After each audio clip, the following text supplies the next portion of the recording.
ৰূপহীহাটৰ পূব শিঙিমাৰীত এজন যুৱকৰ চৰম সিদ্ধান্ত পাৰিবাৰিক কণ্ডলৰ ভয়ংকৰ পৰিণতি পূব শিঙিমাৰীৰ উমেদ আলীয়ে নিজ গৃহতে চিপ লৈ আত্মহত্যাৰ অভিযোগ নিশা প্ৰায় 12 বজাত উমেদ আলীয়ে চৰম পন্থা হাতত লোৱাৰ অভিযোগ কৰিছে পৰিয়ালৰ লোকে উক্ত ঘটনাক কেন্দ্ৰ কৰি অঞ্চলজুৰি তীব্ৰ চাঞ্চল্য বিৰাজ কৰিছে ঘটনা সন্দৰ্ভত পৰিয়ালৰ লোকে উমান পাই স্থানীয় গাঁও প্ৰধানক অৱগত কৰে ঘটনাস্থলীত ৰূপহীহাট আৰক্ষী উপস্থিত হৈ তদন্ত আৰম্ভ কৰিছে এতিয়া আৰক্ষীৰ অন্ততহে পোহৰলৈ আহিব ঘটনাৰ প্ৰকৃত ৰহস্য স্থানীয় ৰাইজে ৰাতিপুৱা আহি পেলাই শুনা পাইছোঁ কালি শহুৰ ঘৰত গৈছিলে তাৰ ৱাইফ দেউতাকৰ ঘৰত আছে সি আনিব গৈছিলে তাক কিবা মাৰপিট কৰিছে আমি শুনা পাইছোঁ আৰু কিবা লঞ্চনা কৰিছে সেইটো ৰাগত সেইটো খঙত সি ৰাতি আহি পেলাই গামোচা ফালি পেলাই এই ঘৰত ফাঁচি লৈছে নিজৰ ঘৰতে লৈছে তাৰ শহুৰকৰ ঘৰ ক'ত জকলাবন্ধা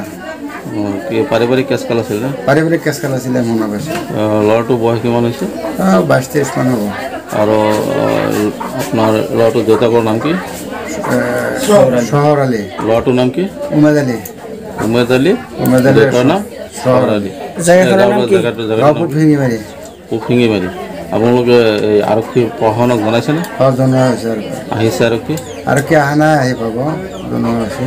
গাঁওবুঢ়া আহিছিলে গাঁওবুঢ়াও জনাইছে স্থানীয় গাঁওবুঢ়া আহিছিল